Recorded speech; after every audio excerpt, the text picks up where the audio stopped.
श्रावण शुक्ल पूर्णिमा का दिवस है और यह दिवस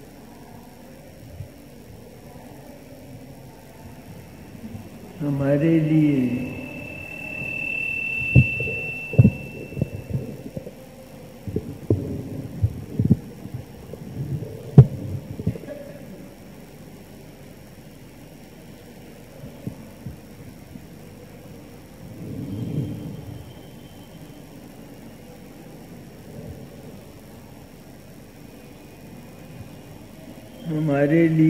यह दिन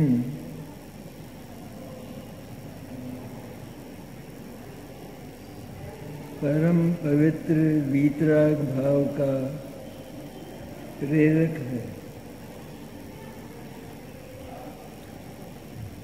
रक्षाबंधन इस पर्व को कहते।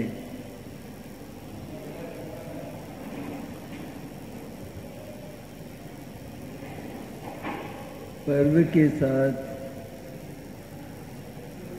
एक कथा जुड़ी है जिसके उपलक्ष्य में यह पर्व मनाया जाता है। लेकिन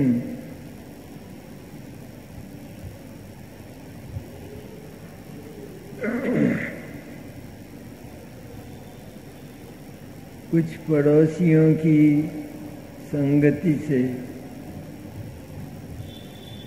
हमारे लोकोत्तर मोक्ष मार्ग स्वरूप पर्वों का रूप काफी बदल ही नहीं गया बल्कि विकृत हो गया।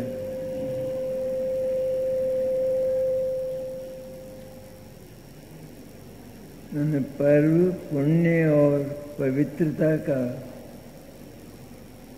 वीतराग भाव को उत्पन्न करने वाला, उसकी साधना करने वाला दिवस होता है। उसके स्थान पर पर्व के ये दिन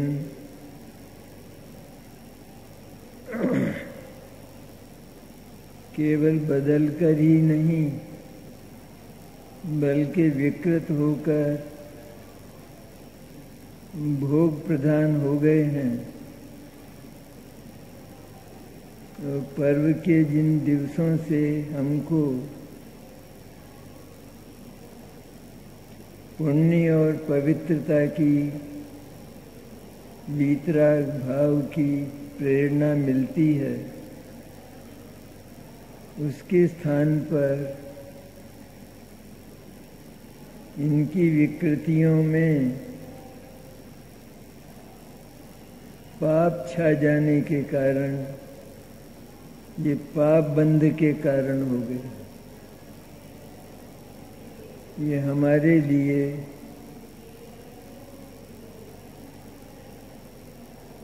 बहुत दुख का विषय,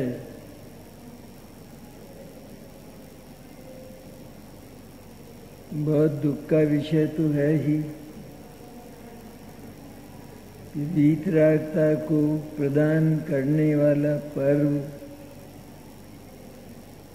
पाप बंध का निमित्त बन जाए, यह बात काफी शोचनीय है, दुख भरी है सचमुच। आज का जो रक्षाबंधन के नाम से प्रसिद्ध जो पर्व है, उसके साथ भी ऐसा ही हुआ है। और हमने उसकी दुर्दशा की है।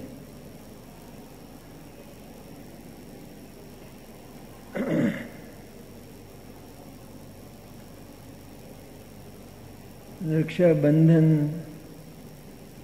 पर्व की जो कथा है 700 दिगंबर मुनिराजों से संबंधित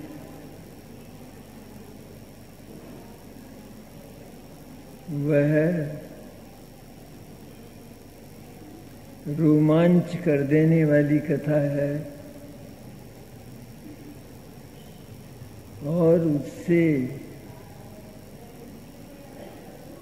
हमें वीतराग भाव के अतिरिक्त कुछ भी नहीं मिलता, कुछ भी लेना नहीं चाहिए, लेकिन उसमें से वीतराग भाव बल्कि उसके साथ चलने वाला पुण्य परिणाम वो भी गायब होकर सब पापमय हो गया।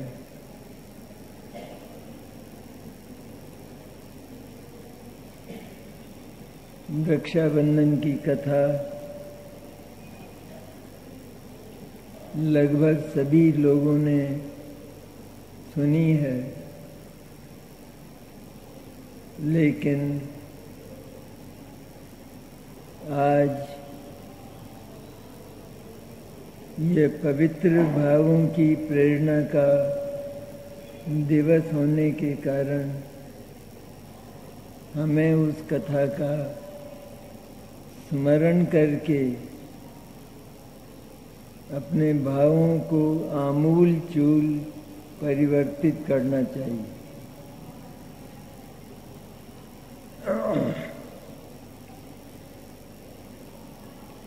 700 मुनिराजों की कथा है।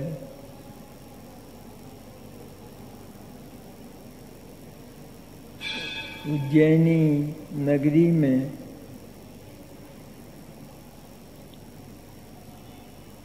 राजा श्री वर्मा राज्य करते थे।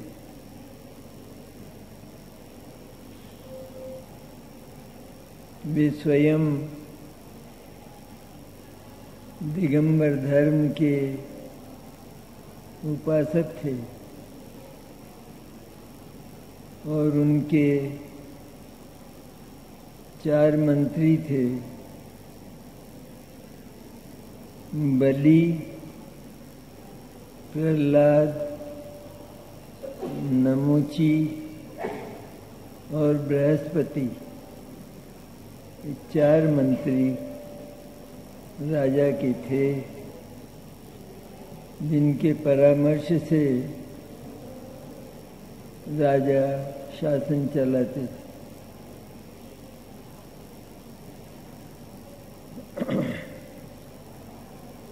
एक दिन नगर में आचार्य अकंपन के साथ 700 मुनियों का संग आया।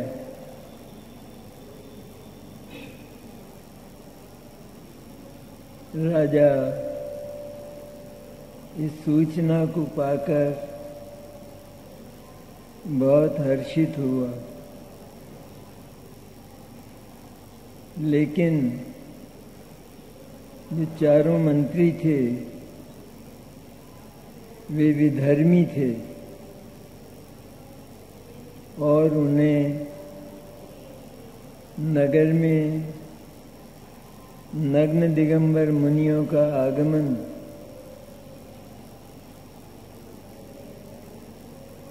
बहुत बुरा लगा और वे मुनियों को अपमानित करने की बात सोचने लगे।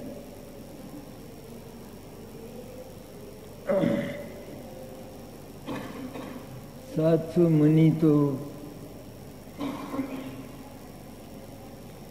ध्यान में बैठते थे और आहार को पधारते थे।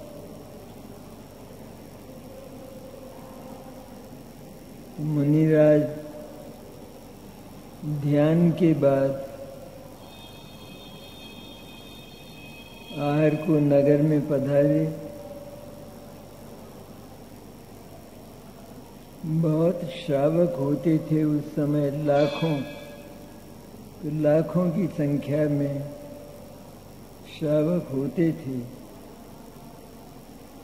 और बड़ी विनय और भक्ति मुनिराज के प्रति होती थी। शुद्ध आहार करते थे। तो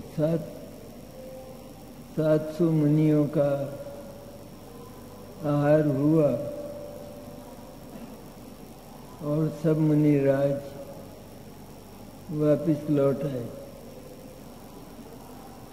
लेकिन एक मुनिराज शुद्ध सागर वो पीछे रह गए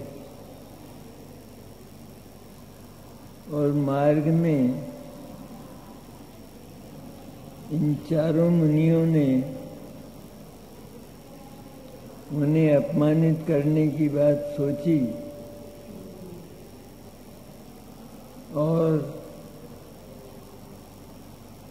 उनको नंगा भूखा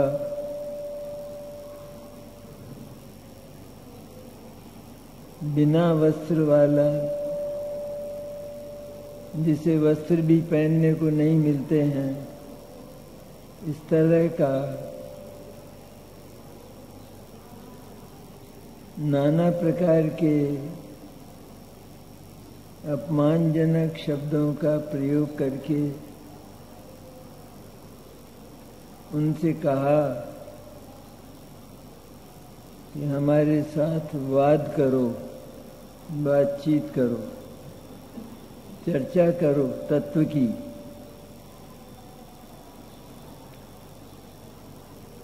मुनिराज प्रथम तो इनकार हुए,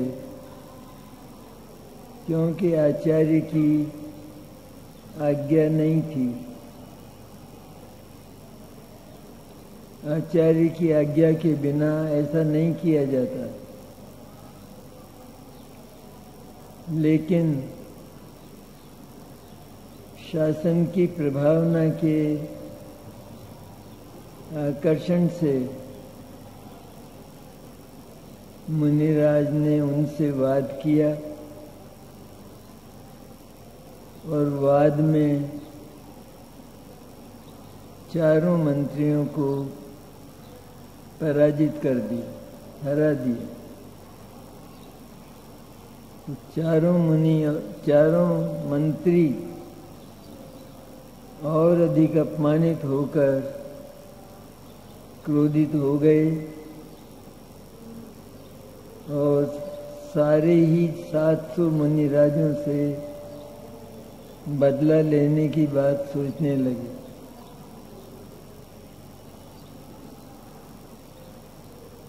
मुनिराज वाद करके संघ में लौटे तो आचार्य ने पूछा कि तुम्हें विलंब कैसे हो गया। शुद्ध सागर मुनिराज ने बात सारी की सारी ज्यों की त्यों आचार्य को निवेदन की। तो आचार्य ने कहा कि तुम्हें ऐसा नहीं करना चाहिए था। प्रथम तो मेरी आज्ञा लेनी चाहिए थी और आज्ञा भी नहीं ली तो भी विधर्मियों के परिणाम देखकर जो कुछ भी करना था तब करना चाहिए था। इसलिए तुम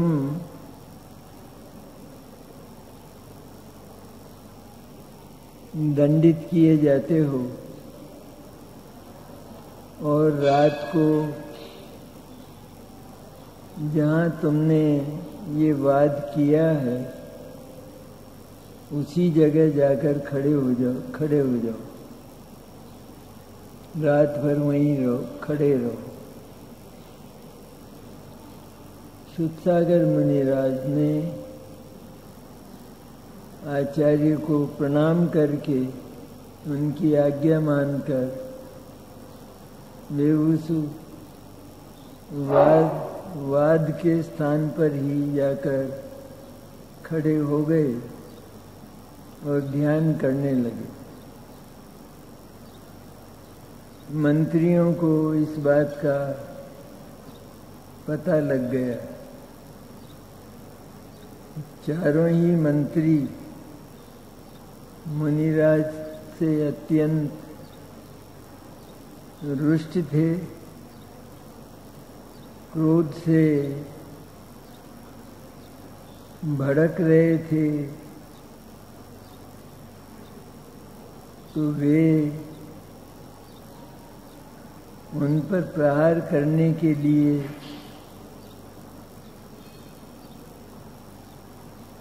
शस्त्र ले गए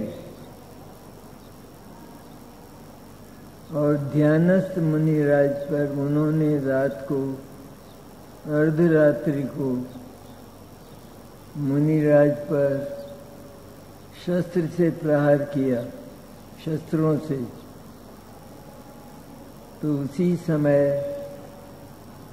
देवों ने उनको कील दिया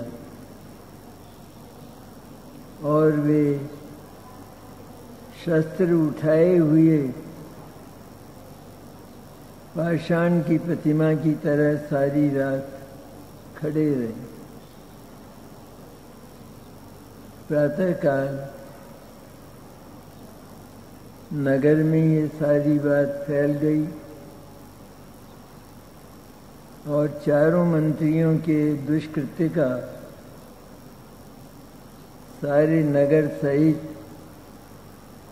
राजा को भी पता लग गया। तो राजा आए, उन्होंने मुनिराज से प्रणाम करके बहुत क्षमा मांगी। मुनिराज तो परम वीतराग, उनके पास तो आशीर्वाद के रूप में धर्म वृद्धि ही होती है। तो राजा को धर्म वृद्धि दी और उधर जो चारों मंत्री थे बलि आदि, देवों ने उनको उसी स्वरूप में ला दिया। वापिस वे मंत्री के रूप में बन गए। राजा ने उनको बहुत धिक्कारा। मुनिराज ने तो धर्म वृद्धि दी, मंत्रियों को दी। मुनिराज को कहाँ रागत द्वेष, क्योंकि मुनि का तो स्वरूप ही यह है कि वो ये मानते हैं विश्व में रागत द्वेष करने लायक कोई वस्तु ही नहीं और कोई किसी का बिगाड़ और सुधार करता ही नहीं है। इन्होंने भी मेरा कोई बिगाड़ किया नहीं। मैं तो आत्मध्यान में लीन रहा, आनंद में। ऐसा सोचकर उनको धर्म वृद्धि दी। लेकिन राजा को बहुत क्रोध आया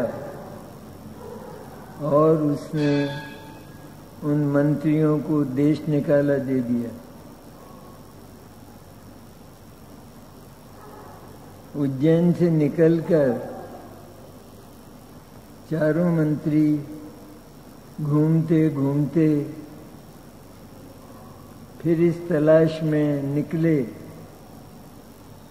कि कहीं कोई राजा दूसरा मिल जाए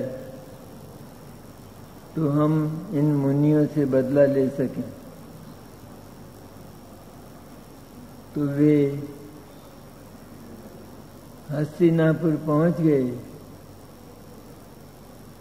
और हस्तिनापुर में उस समय राजा पद्मराय राज्य करते थे। मंत्रियों ने राजा को खुशामद करके बहला कर फुसला कर अपने गुणों का बखान करके हम आपका शासन बहुत अच्छा चलाएंगे, ऐसा करके उसको अपने वश में कर लिया और उस राजा के वे चारों मंत्री बन गए।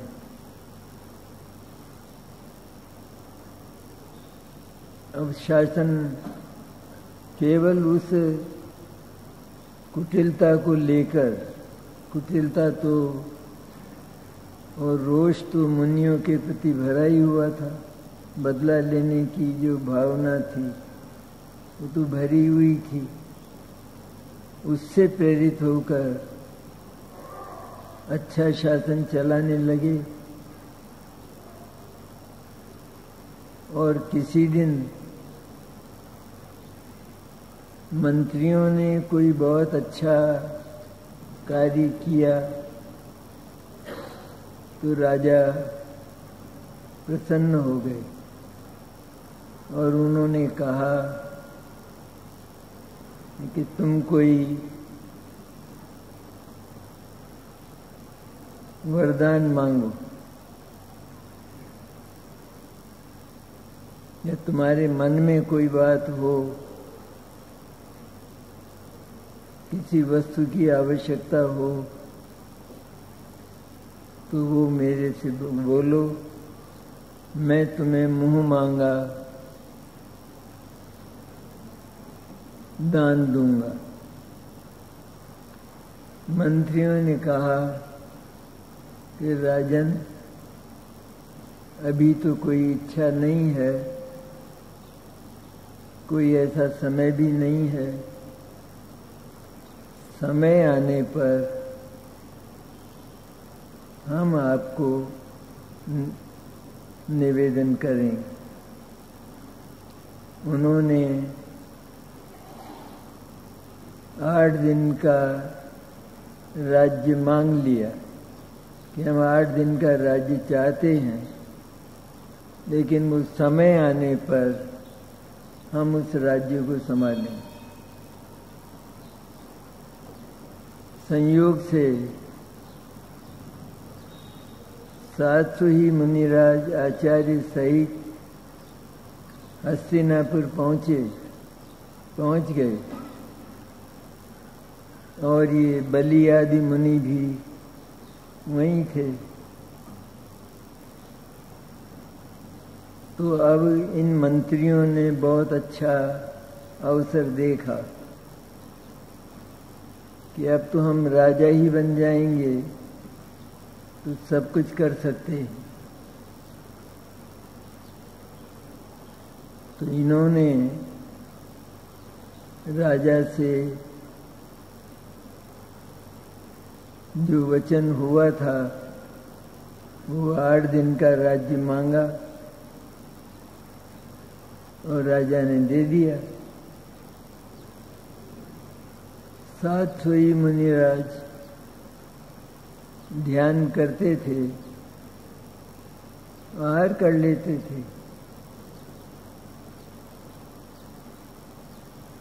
तो एक दिन ध्यान में मुनिराज सब बैठे हुए थे, 700 मुनिराज और बलि आदि मंत्रियों ने उनसे बदला लेने के लिए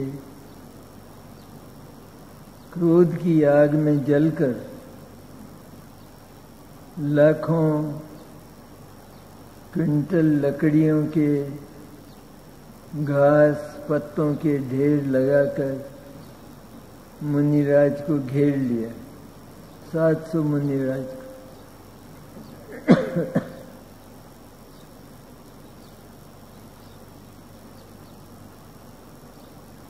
सब बड़ा ढेर और उसमें आग लगा दी। एकदम अग्नि भड़क गई और चारों ओर मीलों तक धुआंधार हो गया। मुनिराज तो अपनी शुद्धात्मा में झूलते हुए निष्कंप खड़े रहे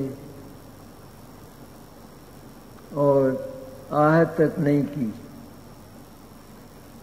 उधर अग्नि भड़कती गई, धुआं बढ़ता गया तो मुनिराज के कंठ रुंध गए। शरीर का जो चर्म है वो सारा झुलस गया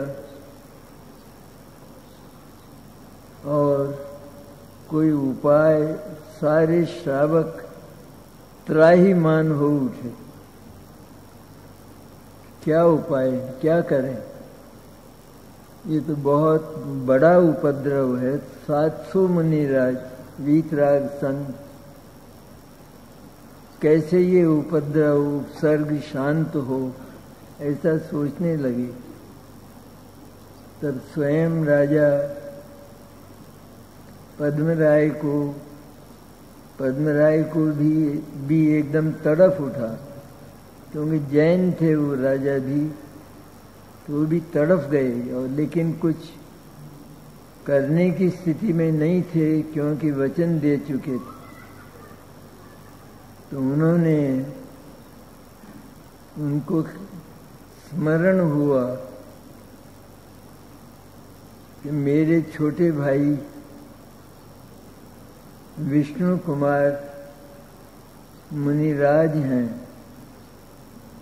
और उनको विक्रिया रिद्धि प्राप्त है, ऐसा पता लग गया था। मुनिराज को तो स्वयं पता नहीं था, विष्णु कुमार को, कि मुझे विक्रिया रिद्धि की प्राप्ति हो गई। लेकिन श्रावकों को परस्पर चर्चाओं से, मुनिराजों से पूछने से इस बात का पता लग गया। तो राजा पद्मराय को भी यह बात विदित हो गई।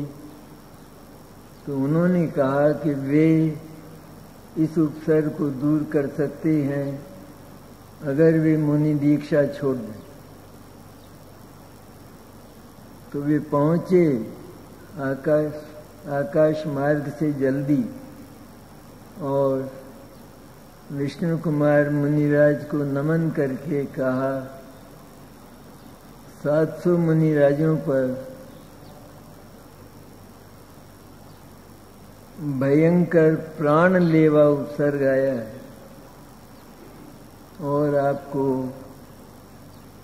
उनकी रक्षा करना चाहिए और आपको विक्रिया रिद्धि प्राप्त है। विष्णु कुमार मुनिराज ने कहा, मुझे तो रिद्धि का पता नहीं है। फिर भी उन्होंने उसी समय एकदम अपार करुणा का भाव, करुणा क्या भक्ति का भाव एकदम मुनिराज के हृदय में जागा और उन्होंने उस विक्रिया रिद्धि की परीक्षा के लिए अपना हाथ लंबा किया तो हाथ सुमेरु पर्वत तक पहुंच गया। तब उनको विश्वास हो गया कि रिद्धि है प्राप्त। तो उस अपार भक्ति के भाव से और मुनिराजों की रक्षा के भाव के अत्यंत आग्रह से, भीतर ही भीतर विवलता से उन्होंने मुनि पद को छोड़ दिया और वे अब उन्होंने सोचा कि क्या किया जाए। तो उन्होंने उन चारों मंत्रियों के पास जाकर कुछ दान मांगने की बात सोची। तो मुनि का पद छोड़कर उन्होंने 52 कहते हैं ना, छोटा रूप, 52 ब्राह्मण का रूप बनाया। छोटा सा कद होता है ना 52 अंगुल का, और ब्राह्मण का रूप बनाया, साधु का वैसा ही वेश सारा का सारा। और वे बलि आदि मंत्रियों के पास चले गए। तो जो दान चाहिए ले जाओ, किमिच्छिक दान की घोषणा करो। तो आए होंगे लोग और ले गए होंगे, लेकिन ये विष्णु कुमार मुनिराज वेश बदलकर वहाँ पर पहुँचे और कहा कि राजा मैं भी कुछ चाहता हूँ। क्योंकि बोले मांगो, यहाँ क्या कमी है। तो उन्होंने कहा मुझे 3 कदम धरती चाहिए।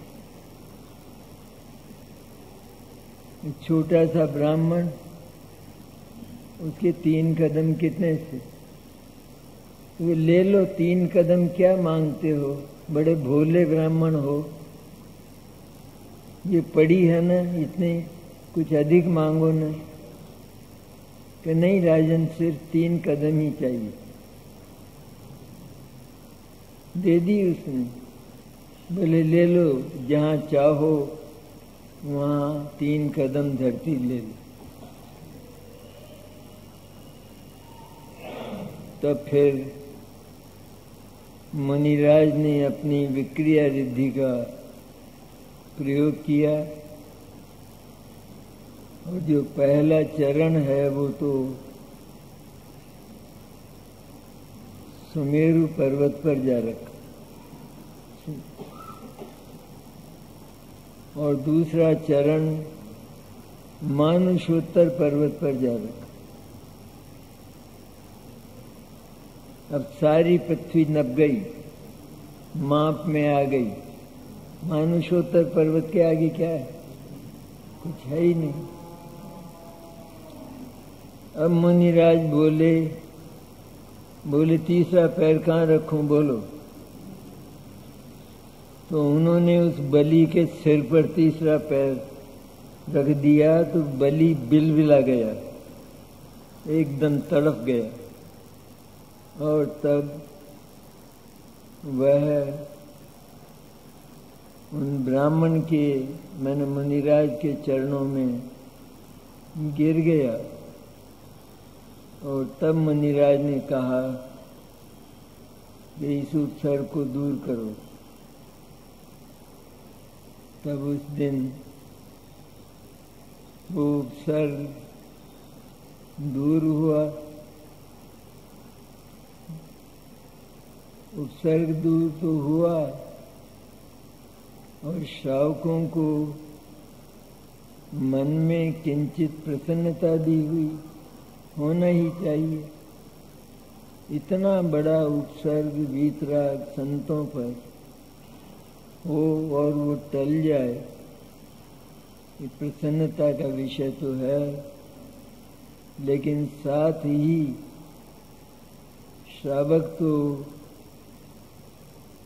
इस विचार में लगे थे कि मुनिराज को कैसे संभाला जाए। वो तो बेहाल हो चुका था शरीर, तो किसी का चर्म गल गया था, फपोले हो गए थे, गले रुंध गए थे। मैंने क्या हो सकता है, हम कल्पना कर सकते हैं, ये सब हो गया था।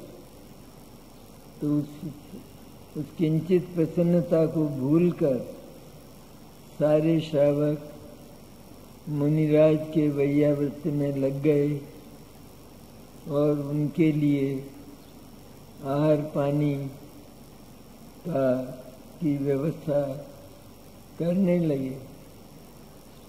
यथा योग्य मुनिराजों ने आहार पानी ग्रहण किया, जैसा कुछ होगा, जैसी उनकी स्थिति होगी शरीर की। किसी ने पानी लिया, किसी ने कुछ आहार लिया, और इस प्रकार बिल्कुल राग द्वेष रहित भाव से, बलि आदि पर जरा भी राग द्वेष या क्रोध का भाव नहीं, वो परम शांत भाव, धर्म वृद्धि का भाव उन विधर्मी मंत्रियों पर और ऐसे पवित्र भावों से आहार आदि मुनिराजों ने लिया, और इस तरह उस सारा उपसर्ग शांत हुआ। मुनिराजों को भी बाहर की शांति मिली, भीतर तो मुनिराज परम शांत होते ही हैं, उधर उपसर्ग होता है। और जिनको शुद्धात्मा तक जिनका ज्ञान, शुद्ध ज्ञान पहुंच गया है, उसको तो ये भी पता नहीं रहता कि कोई शरीर को जला रहा है, उपसर्ग हो रहा है, क्योंकि शुद्धात्मा तो आनंद का कोश है। उस आनंद के कोश में अवगाहन करते करते और उसका रसास्वादन करते करते मुनिराज को कोसों दूर रहने वाले इस शरीर का क्या पता कि इसका क्या हो रहा है। उनको तो ऐसा लगता है कि सामने कोई घास का ढेर जल रहा हो।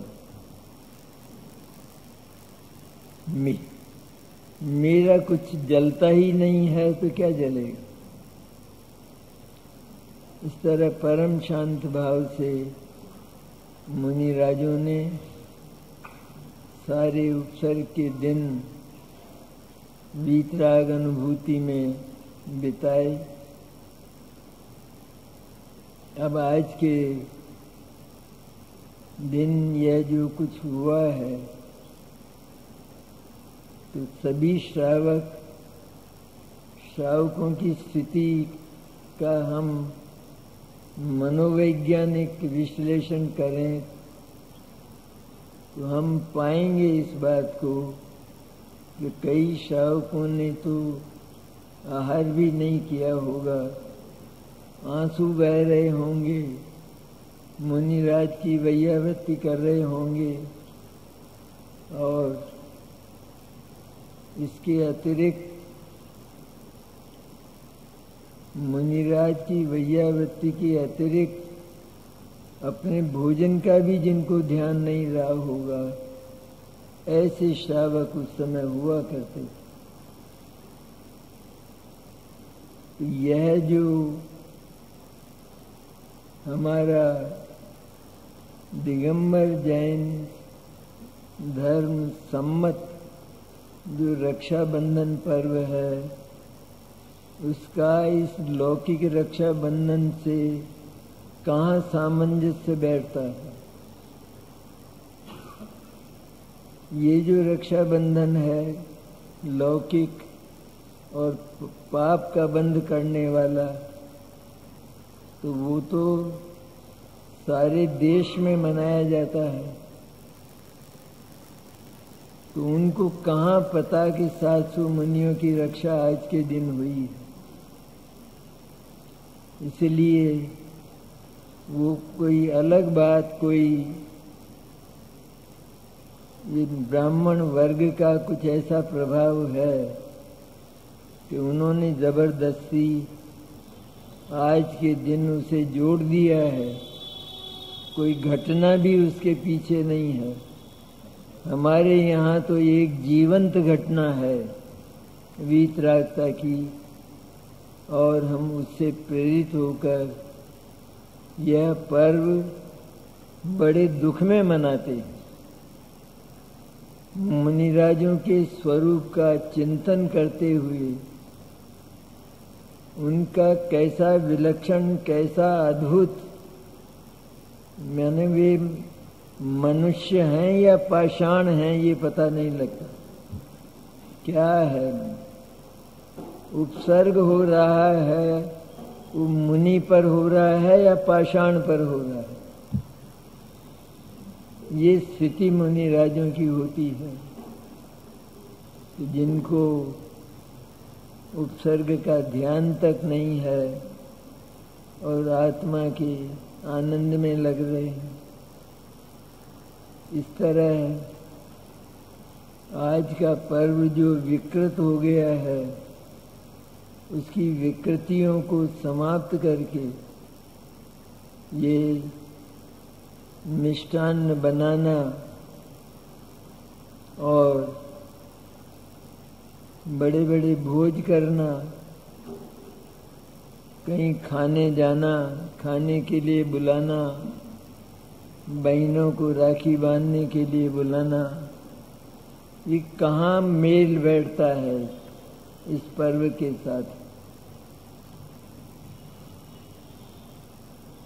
हमारी कथाओं में भी आता है, लोगों ने रक्षा के बंधन बांधे, बांध लिए होंगे, वो तो बात ही सारे नगर में फैल गई थी, फिर भी बांध लिए होंगे, लेकिन श्रावकों के मन की स्थिति को अगर हम देखें तो उनका रक्षा के बंधन बांधने में भी कोई मन नहीं था। सचमुच तो मुनि राजों की वैयावृत्ति के सिवाय उनके पास दिनों तक, कई दिन तक कोई काम नहीं रहा। इसलिए जो कहा जाने वाला देश भर का, देशव्यापी जो रक्षाबंधन है, उसको तो हमें पूरी तरह से तोड़कर और चंबल में बहा देना चाहिए, क्योंकि रक्षाबंधन की जो बात आती है इतिहास में आती है, वो उस समय की आती है कि जब राजाओं में युद्ध होते थे और जब एक राजा पर दूसरा राजा चढ़ाई कर देता था और वो राजा अधिक बलवान, अधिक सेना वाला होता था, तो ये दूसरा राजा जो थोड़ा निर्बल होता था वो घबरा जाता था कि अब मेरे ऊपर विपत्ति आने वाली है। तो उस समय उन राजाओं की जो पत्नियां थी वो अपने परिचित जो परिजन हैं उन परिजनों में अपने भाई आदि को पत्र लिखा करती थी और एक रक्षा सूत्र भेजती थी उनके पास कि इस समय में हमारे प्राण संकट में पड़े हुए हैं, इसलिए आप हमारी रक्षा करो। तो वो जो रक्षा सूत्र जाता था दूसरे राजाओं के पास, भ्राताओं के पास, तो वे फिर सेना लेकर आते और उस राजा की रक्षा करते थे। बस केवल रक्षाबंधन का यह प्रमाण पुस्तकों में और इतिहास की किताबों में मिलता है। शेष रक्षाबंधन पर्व का कहीं भी कोई प्रमाण नहीं मिलता। इसलिए ये हमारे बिल्कुल प्रयोजन की वस्तु नहीं है। मैं सोचता हूँ हमारा हृदय इतना कठोर तो नहीं होगा अगर हम वीतरागता के और वीतराग संतों के उपासक हैं, तो हम ये पूरा दिन वीतराग भाव की महिमा और वीतराग संतों के स्वरूप का स्मरण करते हुए बहुत सादगी से बिताएं। और वो जो मिठाइयाँ, मिष्टान और वस्त्र आभूषण पहनना इत्यादि इत्यादि जो भोग सामग्री है, उस भोग सामग्री के भोगने का यह दिन नहीं है। हम ऐसा करके महापाप का बंध न करें और वीतरागता की विराधना न करें। इसी तरह दूसरे पर्व भी आते हैं, जैसे दीपावली आता है, उसका भी पूरा का पूरा रूप बदल गया है। उसकी तो हम चर्चा करते ही हैं, दीपावली आती है तब।